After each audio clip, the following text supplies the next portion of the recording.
A man discovered a magical wardrobe. When he opened it and stepped inside, he found that time passed much faster within. As he emerged, he realized that no time had elapsed in the outside world. It dawned on him that this wardrobe allowed him to steal time. With an important exam looming in the morning and having not yet begun to study, he grabbed his textbooks and retreated into the wardrobe. When he arrived at the exam, his classmates stared at him curiously. Overnight, the man had aged significantly. Leveraging this wardrobe, he graduated with top marks and landed an excellent job. At work, he showcased remarkable talent. Tasks that took others weeks, he could finish in a single night. But frequent use of the wardrobe had side effects. His hair was already turning white, yet to keep up with the demanding workload, he chose to continue using it. Soon, the man was promoted to partner, but at the celebration, he suddenly fainted. The doctor's examination revealed he had brittle bones, a condition typical of the elderly. Now afraid, the man decided to lock away the key and stop using the wardrobe. Without the extra time, his performance declined. His name was absent from the next promotion list. Returning home, he couldn't resist temptation. Retrieving the key, he opened the wardrobe again,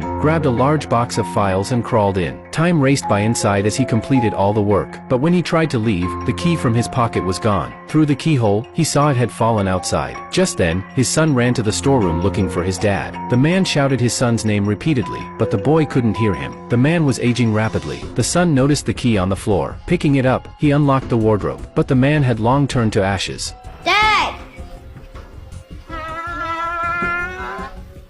In a futuristic world, once a person turns 18, they are confined to an isolated room. The only way to survive is by performing in front of a camera to earn viewer tips. Carl was new and had nothing. On a whim, he did a somersault and surprisingly earned 16 credits. He immediately used it to buy food through the system, but it was only enough for a portion of dog food. To make the most of it, he pretended to be a dog and finished the dog food completely. To his surprise, this bizarre act earned him 30 credits. He used the money to buy a shirt and returned to performing. Soon after, he had saved enough, 40 credits, to buy his very first bed. Encouraged by this success, Carl began to perform even harder. However, the tips he earned each day were barely enough to feed himself. One time, after getting drunk, he lost control and smashed the camera with a bottle. The system immediately punished him, cutting off all power. His room was plunged into darkness. Realizing he had no choice but to obey the rules, Carl pleaded with the system to restore power, promising to behave and perform well. The system responded and resumed functionality. But this time, a new small window appeared in the corner of the screen, showing an elderly man. The man introduced himself and explained that once a performer accumulates enough in tips, the system unlocks new features. Now that they were connected, the two could collaborate and share screens to increase their earnings. The old man recalled that he had once learned a few magic tricks. While not perfect, the act might still entertain the audience. Carl agreed, and the two began planning their shows together. Despite the magic tricks often being flawed, they had a comedic charm that made them popular. As Carl's skills improved, so did his following. Eventually, his account balance exceeded 2,000 credits. This unlocked a new system feature, the ability to visit other users